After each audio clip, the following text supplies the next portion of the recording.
Welcome to Signal Theory. My name is Bradford, and thanks for checking out my pedalboard rundown. If you follow us over at WT Worship Tutorials, our other channel, you probably saw a while ago I had like this massive board built by my friend Browne.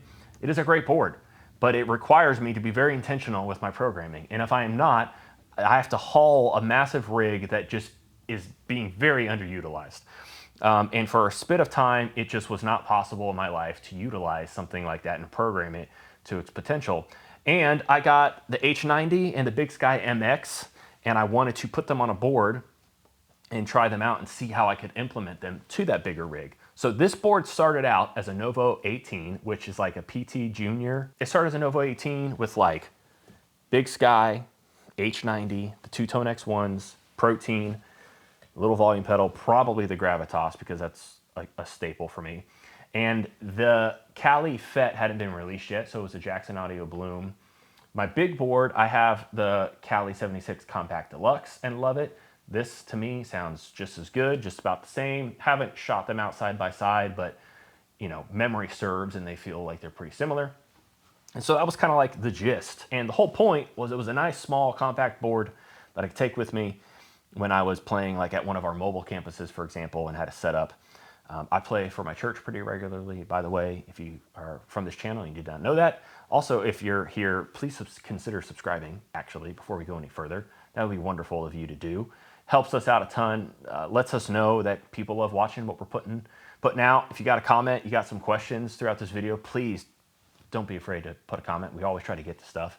And either we'll respond to the comments or we'll make another video even. So anyways, at the time of my life, I was just like, my wife and I just had a baby. I was working a second job and stuff was crazy. So trying to program stuff on the big board with the RGM PBC 10, it was like, it just wasn't possible. And bringing that massive rig without stuff programmed just didn't make sense. After a while, I got the itch to add like the microcosm onto the board, and there was no room on the Novo 18. So I was like, just gonna go to the Novo 24, and here we are. This board is like over a year old at this point.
But the mainstays are like this bottom row, TONEX's, Bigsky MX, Compressor. It's these three that are changing.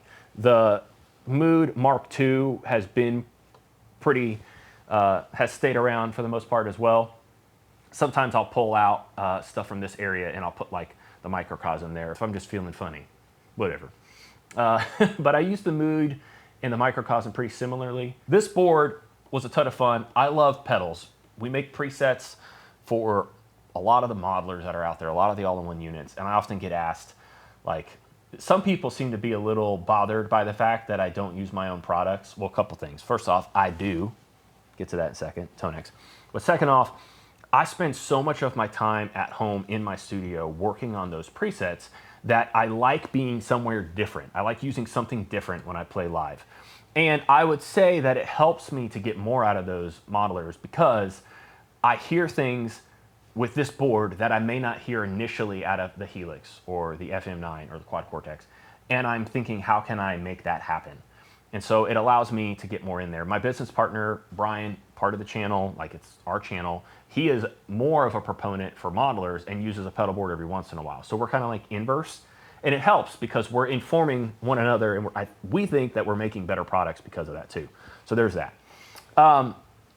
Like I said though, I do use my own products. These are, the TONEX ones are loaded with, and I couldn't tell you which one's which. One of them has a Matchless Chief 100, which was released at Signal Theory not all that long ago, and the other one is a Dr. Z Z80, which was also released a couple months before that, not too long ago.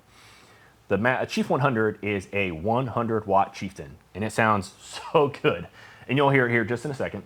But I love those amps, and honestly, let's just do this. I bet you I could figure out what's what. Let's see here. So let's turn this down.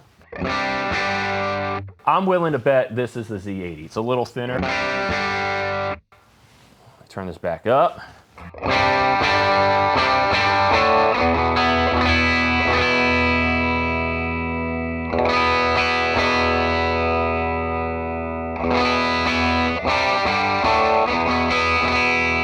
Yeah, that's probably what's happening there. So you should be hearing the Chieftain on your right and the Z80 on your left. Yep, that should be it. Z80 is like 100 watt. It's really weird. There's like an AC 100 that Vox made for the Beatles at some point, but it was like 100 watts, but it was actually 80 watts because of the biasing or something like that. This is not my strength. Dr. Z basically replicated that circuit, and so it's the AC 100, but it's 80 watts like it kind of was operating at anyways.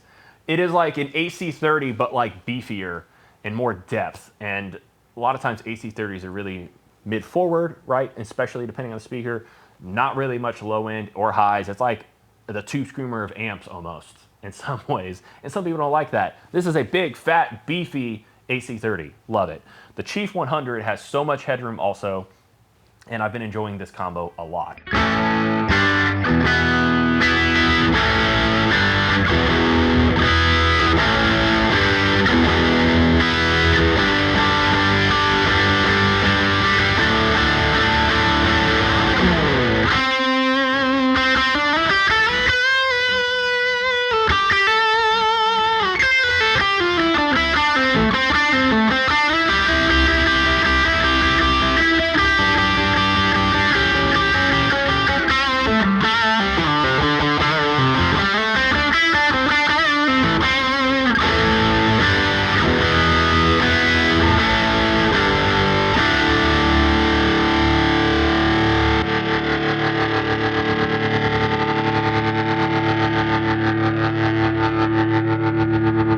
So let's start at the very beginning, actually, not the compressor. This is a Honey pick. It's my signature pick with them. It actually kind of happened pretty organically. I saw some material. This is like a top secret material. Rick just calls it the Beekeeper Stash. It looks like Tort. It's got bumps that are all the way to the edge of the pick, a la the Edge, which is kind of where I've got the idea like 15, 18 years ago. I wanted to do that. I hold the pick sideways. Anyways, I don't really have the best mobility in my right hand, so more area to grab the pick, the better. And the bumps, if you don't angle it, you don't really hear it. If you turn it,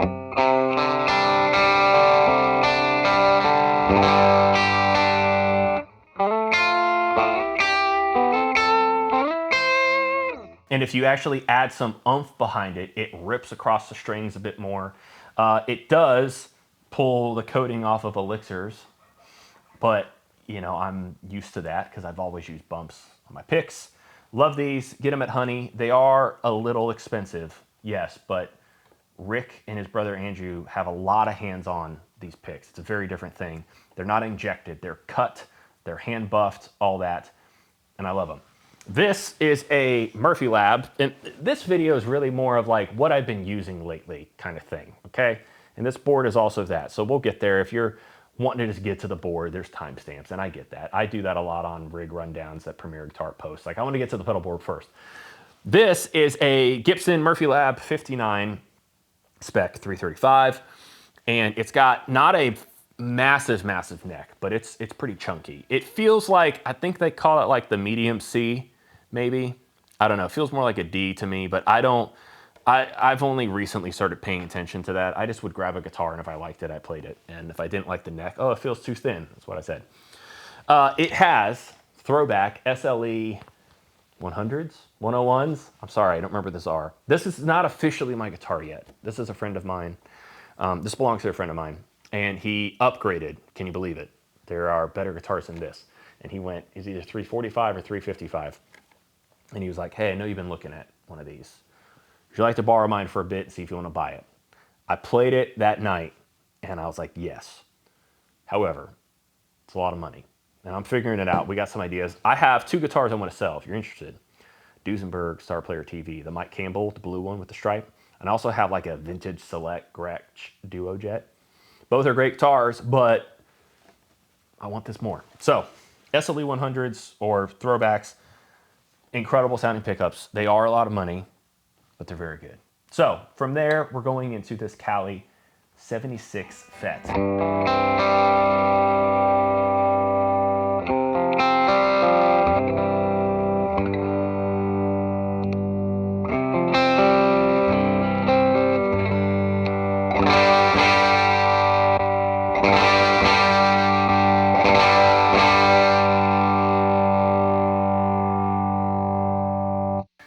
This thing is great. It internally bumps the voltage up. I think they even went up to 24 volts. They used maybe 18. It's at least 18, but for some reason I feel like they did 24. I can't remember offhand. But I've used the Compact Deluxe. It's on my other board. I really like it. I use this more for sustain and a slight amount of compression. This ratio is dialed back a good bit. Actually, it's not like 1-to-1 when it's all the way down here anyways. But I'm not doing too much. I have the mix up on the dry because I want more of my dry signal than the compressed sound. That's just my preference. And I think it does things really well. So it's kind of like, I guess, a parallel compression thing in a way. Really fast attack. I want it to allow the transient of my pick to come through, but I want it to grab it soon after. Longer release so I can get that sustain. The input's a little past unity because it's driving the compressor, so it does compress a little bit more that way. Output is just over unity, less than the input, right? But it's just over unity. And you see the dries up pretty high. This is just on all the time. I really enjoy having that. It really gives me sustain. As I was learning about tone and how I wanted to do things, I learned that John Mayer uses dumbbells, which give him loads of headroom and natural compression for lots of sustain. And the way I was influenced by him was just I wanted to be able to play clean parts without a lot of drive, or any at all, really. And so I didn't realize what I was hearing and why until down the road, and that's a big part of it, is that he's got like these 100-some-odd watt dumbbells that are so massively clean with so much headroom that when you actually drive them, you're compressing and you're getting that natural sustain. And so not in any way, shape, or form suggesting that a Cali makes my rig sound like a dumbbell, but it's achieving that like natural amp compression thing for me in a similar kind of way. And over the years, I've dialed this in differently. I do a little more compression. My attack isn't as quick as it used to be, believe it or not. I actually like a little more compression than before, just to even things out a little bit, but that's that. Ever since this came out, I did a video on it and put it on this board, and I love it. After that, we go into Old Faithful. This is a Protein. This is version 2.2. They've made some other versions. I have version 4. I do like the dip switches. My one problem with the dip switches is I have to take the back off in order to change them. And that's it. I have them set to be so the green side does not sound like it used to. It's just enough difference to me that I love Old Faithful here. So here is bridge pickup, and then here's the blue side.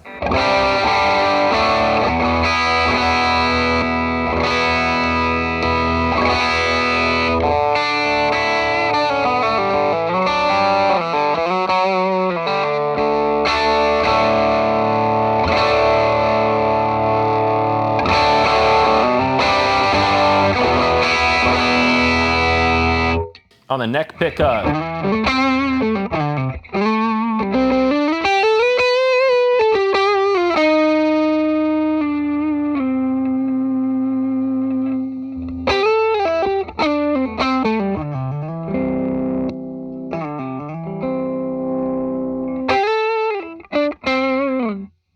So with this guitar, I have to change how I do things a little bit. That neck pickup is like not hot, but it is. Keeping the volume at like 9 is actually what I do regularly because it keeps that neck pickup not as hot, but I really love using the neck pickup. And so I can turn it up to 10. It's actually like an 8.5. No, it's at 9. Turn it up to 10, and that difference.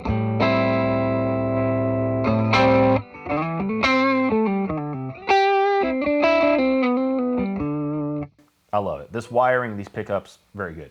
But the blue side of the Protein, I have pretty bright. I find it interesting that people wanted a high cut on the carbon because I'm like, I love all the sparkle, give it to me. But it also may have to do with how I run my amps, and maybe that's the biggest thing. But I love how bright this thing gets, and it's really cool. I use this like as just over, like to me, it's not altering things drastically. So here's my bridge pickup again.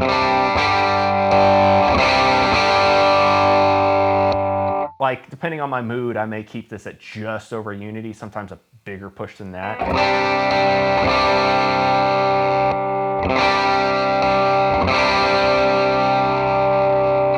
Like, it's not a ridiculously different sound. It's like a little bit hotter and a little bit more gain, and it's gonna be for lead lines that need to be on the bridge pickup that aren't as like in your face.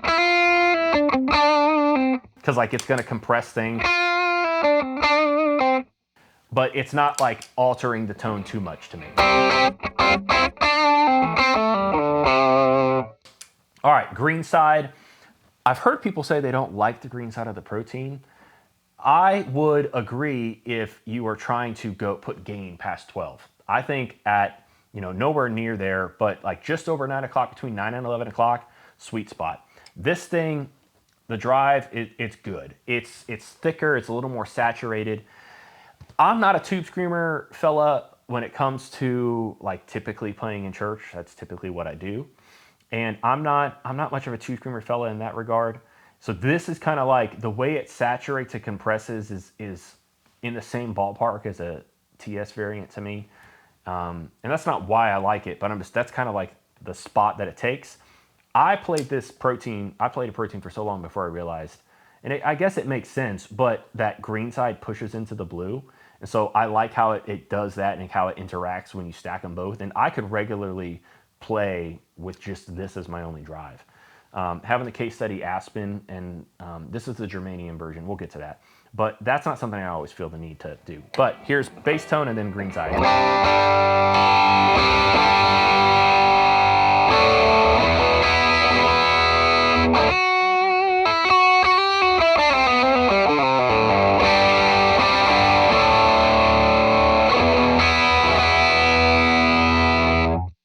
It depends. Sometimes that tone knob is more up at like the 1, 2 o'clock position.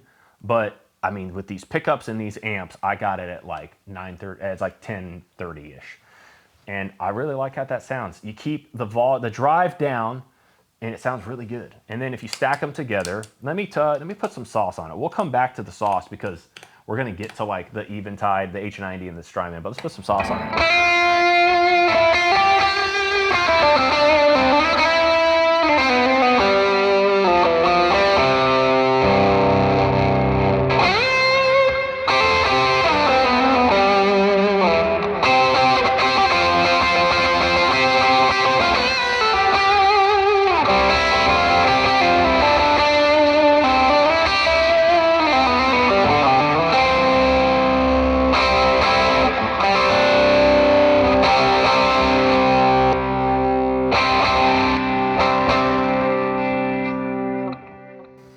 So I don't want my levels of gain to be wildly louder than my bass tone, because first off, with in-ears, that's really going to be a pain, because then you're not going to hear cleans, and then you feel like you got to have drive on all the time. It's typically what happens to me. So I really like having my levels just barely above unity, and I really trust front of house to adjust levels as needed. So there's that. After protein, we go into the Aspen. I have really been loving his standard Aspen. This, like, the day I'm shooting this is actually the day he released the germanium. I think he's gonna have more, but he ran out pretty quick. He only did 10 initially. He sent me this a little early. I have been loving this pedal.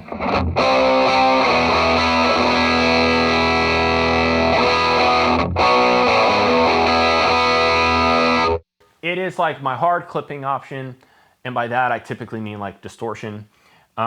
It is lopping off some body, but I have that set kind of that way, and that's kind of the nature of this pedal as well. I mean, I do have the bass up pretty high, but I like this as like more of a distortion sound, so I can get like bigger rhythm kind of thing if I'm doing that, or if I want to. Some leads just feel better with one pedal versus two stacked on top of each other. It's, you know, it just depends on what I'm going for. If you have ever used an Aspen, the germanium runs a little bit cleaner. So if you were to set everything up exactly the same, you would notice that. Exactly the same as you always did, you would notice that. But I mean, as you can see, my gain's just over 9 o'clock and it still has plenty. The way these dip switches are set means that I'm like in the distortion mode. Both up is crunch. Switch 1 up, switch 2 down is over. Alternate is distortion. Both down is fuzz.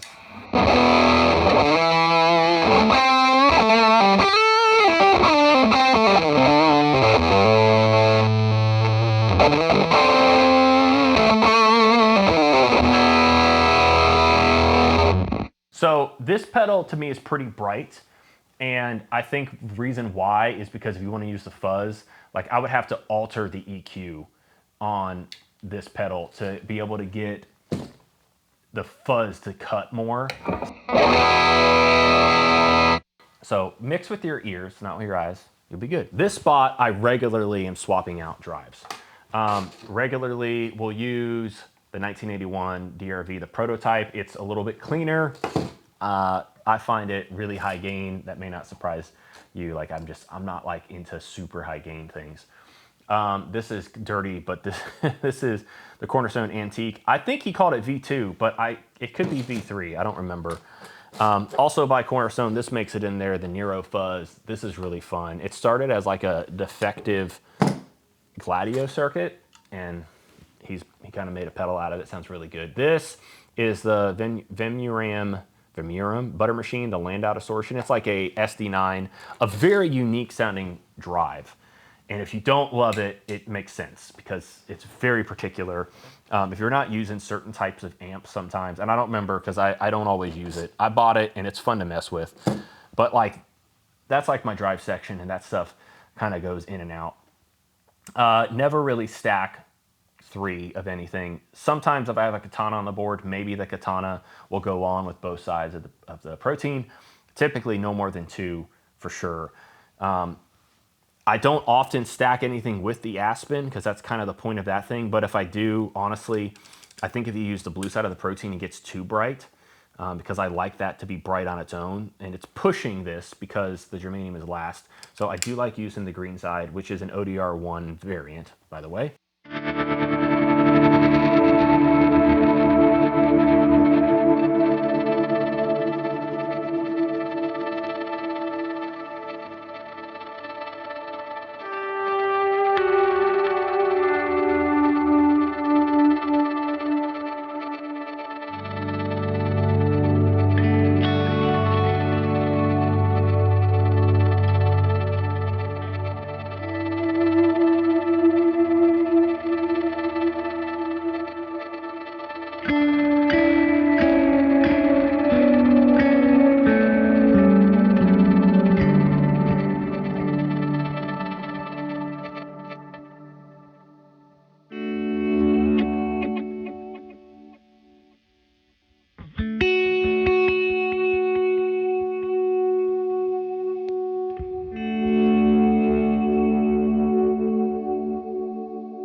we've entered the portion where I feel like it's okay if I turn verb on, right? This is the Gravitas. I have 2 of them, and I love it so much, and I use it for one sound, this.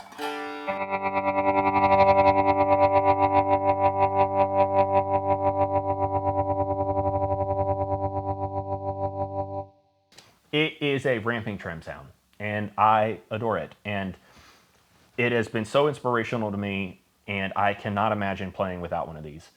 I use it like at the end of a break. I'll showcase that. I know I've showcased this before, but here it is anyways.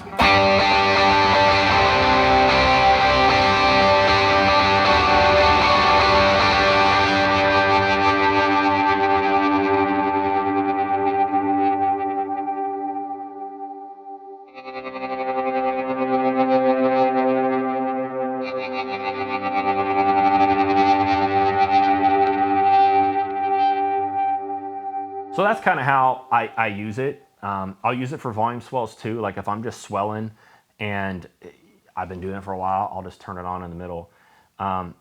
These are the settings. If you'd like to look. I have it running at 18 volts, by the way, so it gives me a little more headroom. Let's see. I have more dip switches on than I thought. Something's not right here. I followed in the manual the Jackrabbit idea that they have as a preset and tweaked it, but tone, rate, depth, bounce, and mode are up on the dip switches. Then volume, rate, sway, and sweep are up. Interesting. I don't recall why or how that is the case, but that is the case. And then these are my settings here. I love using this sound. There are a couple tracks I can point to in my youth that had like a tremolo that sped up or maybe was fast and slowed down. I don't know. And it just really, have always been a very inspiring sound to me. So that's what I do, and I love it. After that, go into the Dunlop. I would like a nicer volume pedal, but I honestly don't care either. My problem is it's just small, and I got this at one point just to save space. I do have a little more room. They have like one that's a little bit bigger, but I don't really live on the volume pedal that much. Sometimes I just like to prop up on it. It'd be nice to have a bigger one because of that. I do run the tuner out. And does it suck tone? I don't know, and I do not care, because if it does anything, it takes away high end, and I can add that back. And I like having that there in the event that, like, sometimes I'm playing on a dark stage, I want to make sure I'm starting in the right spot, so I can have volume down, I can play that. But I just very much like being able to utilize the volume just like that. Because then I don't have to worry about turning it off, I guess. But also like slide, sometimes it's nice to kind of see how close you are in pitch, certain things. I've got more confident in that. But out of that, we start the stereo chain with the Julianna. I mentioned earlier, yes, I know I can utilize this, but like I said, also this rotates out depending on the set I'm playing, and this is where it is when I'm shooting this video. I like the chorus.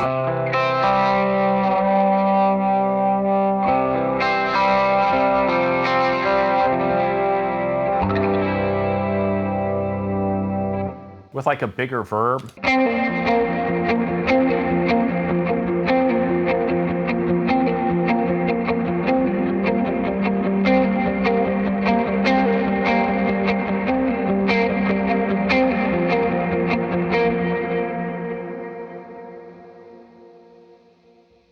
I really like it. I can also get like really good vibrato tones as well if you like kind of adjust the lag.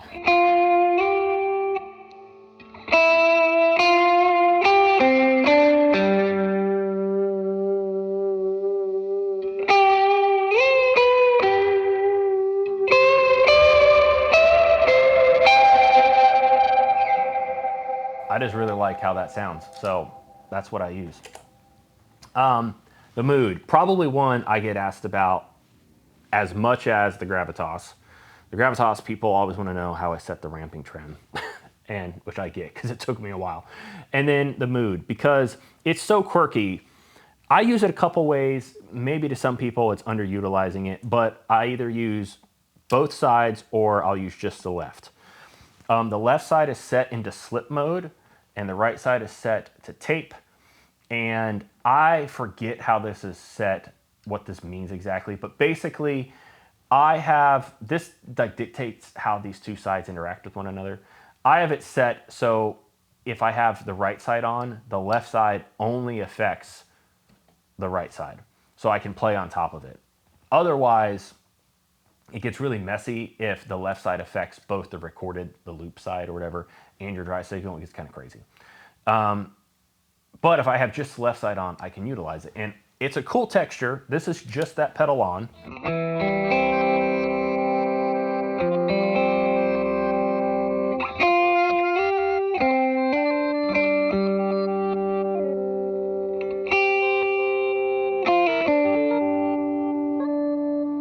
If you put that, you don't run that modify either all the way left or all the way right, then it starts changing the pitch. You could adjust it, which is cool, like you use the ramping.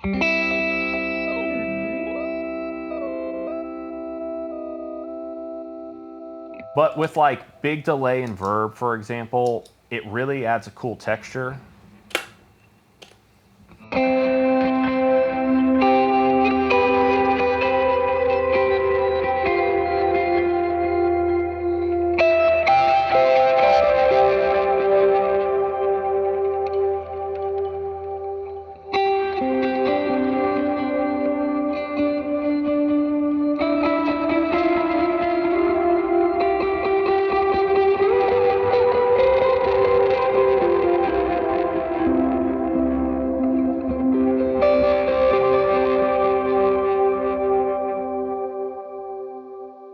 I'm not really a shimmer kind of guy, but that kind of offers that in a way more pleasing option. Okay, so the right side, I'll just show you it dry and then I'll use it kind of like more like contextually how I use it. Basically, it's always listening. That's what that red light is. And the length here sets how long of a little micro loop it's gonna play back. If I have it up higher, it's gonna be longer. I keep it shorter, and typically, so if I'm gonna keep C, I'm gonna like swell on a C chord.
Now, what you just heard was like I swelled in harder onto that chord so you can get an idea. Honestly, because when I'm doing this, I want to keep it a little more subtle. I don't want it to be as loud.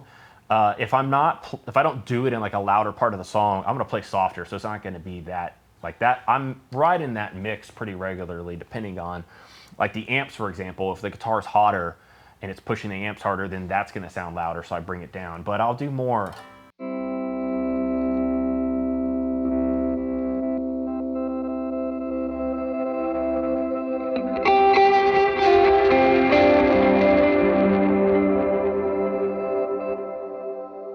So when you play, it also is only capturing like when you hit it. So if I play a chord and it dies down as it gets quieter, then that's what it's gonna pick up. I've used this lots of different ways. I have the clock a little higher. If you go lower, it degrades the sound a little bit, which I think sounds cool too.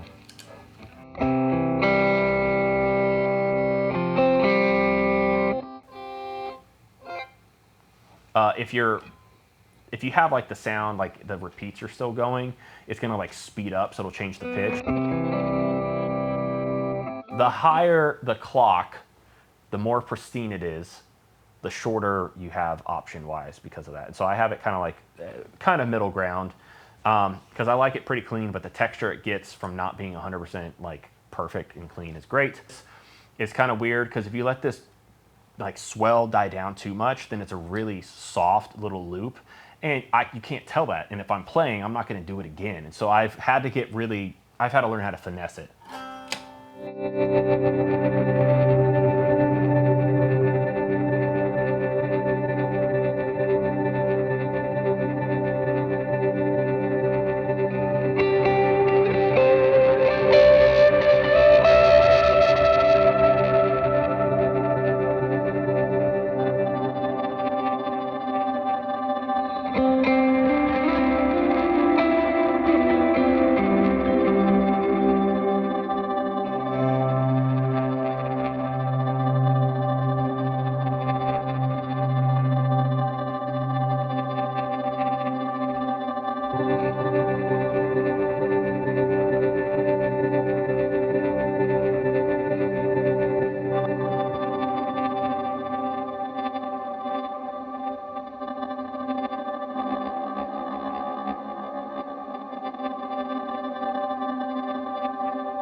So kind of a one-trick pony, but it does, like I'm using that a lot in a set, and I really like it.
H90 has become my go-to. We do have presets for this available, by the way. If you're interested, I think most of what you're going to hear is in that pack. I have 2 banks of delays that I could live on. Both of these are dotted eighth. It's just a difference in mix. I love tape delay. That's what this is.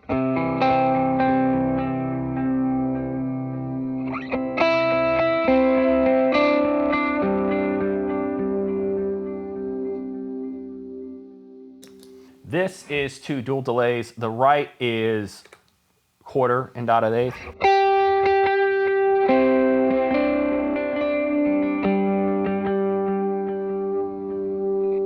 This is eighth and dotted eighth.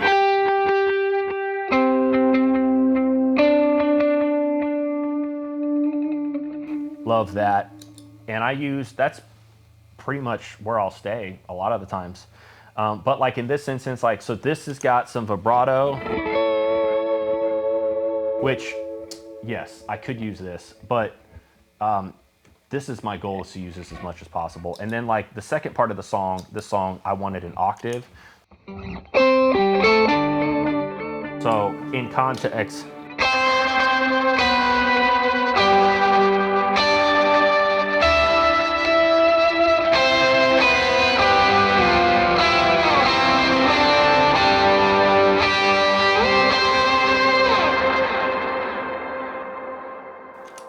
Eventide did improve the pitch algorithm, but it only applies to the H90. So the H9 does not get that. It has to do with DSP or something, I don't remember. And I like it a lot. Like I said, I have this set up sometimes for like specific song stuff. In this song, I really wanted a really choppy trem. And so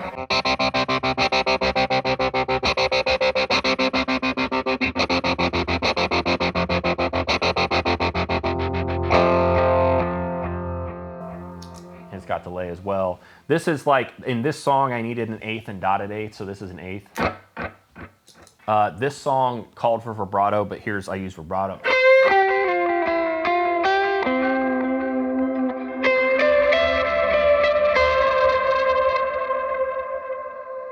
And of course delay.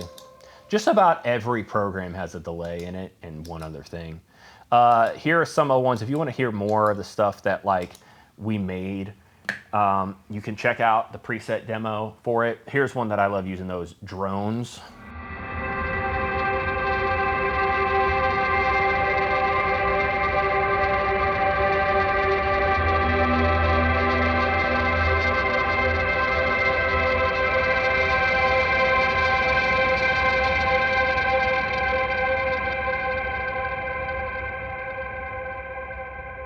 And that's like a black hole, and I think it's 2 black holes, and one of them's like 100% wet, and then the other one is just after it to catch the like 100% wet and to really make it sound big.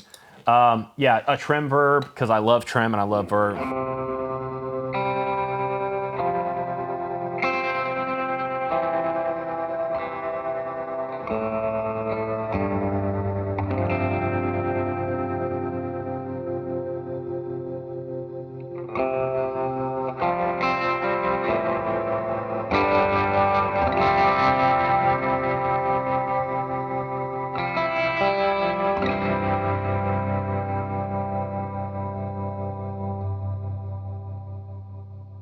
So that's how I utilize that.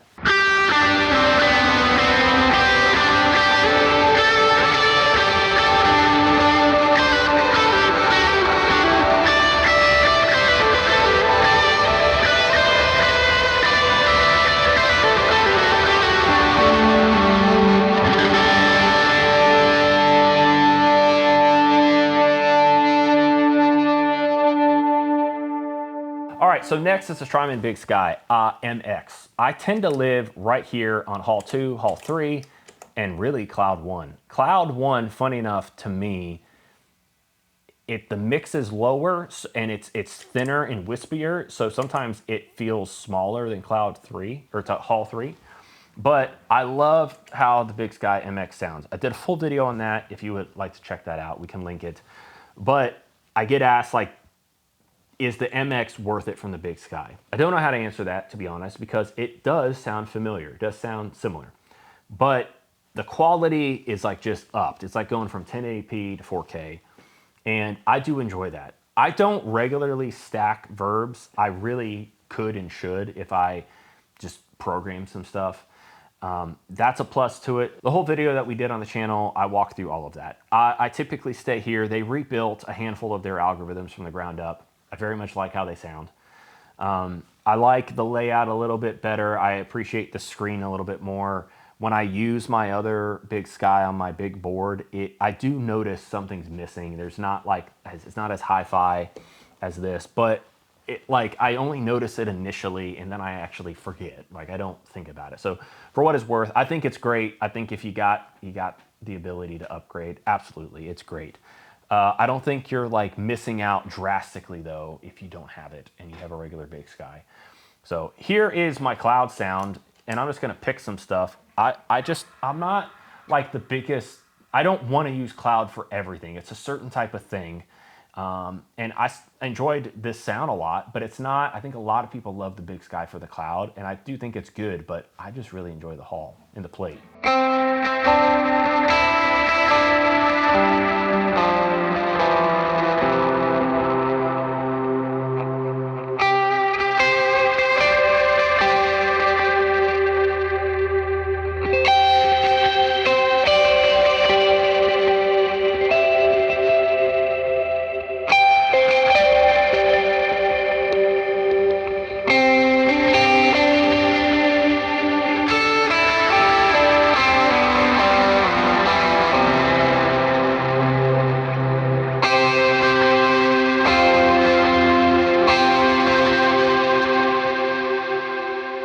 I also have this really big Hall sound.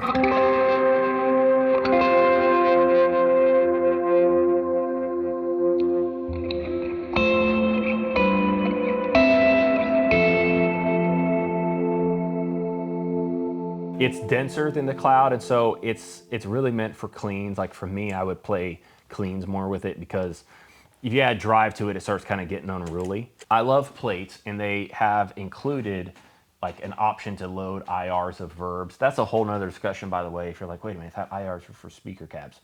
They are for both, and for acoustic guitars even. So they can emulate a space, a moment in time in a way. It's kind of bizarre. I like how it sounds in this a lot, and I'll show you in a second, I promise. I like how it sounds in the UA Golden pedal. I like how it sounds in the plugin, the EMT 140 plugin, but I actually think it sounds even better in the aux.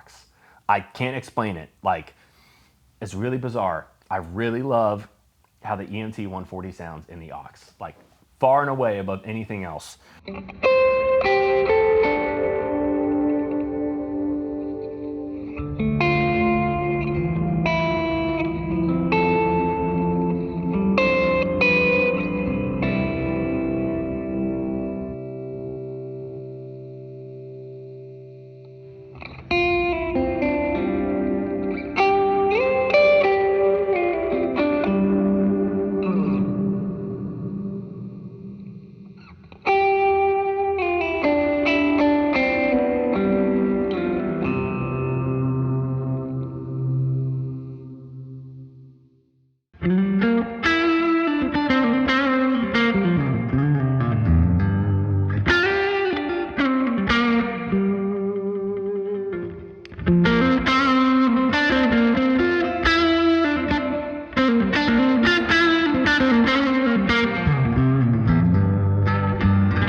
This is the board I've been using pretty regularly last year or so, and I've built smaller boards. I've used like a Nano Max and put like 4 pedals on a board. I have used the Novo 18 for cover gigs. I've used my big board for church, and I mean, I've used it all. And I did last summer, not too long after I built this board, I went and did a CIY, Christ in Youth. It's a ministry that I do stuff with.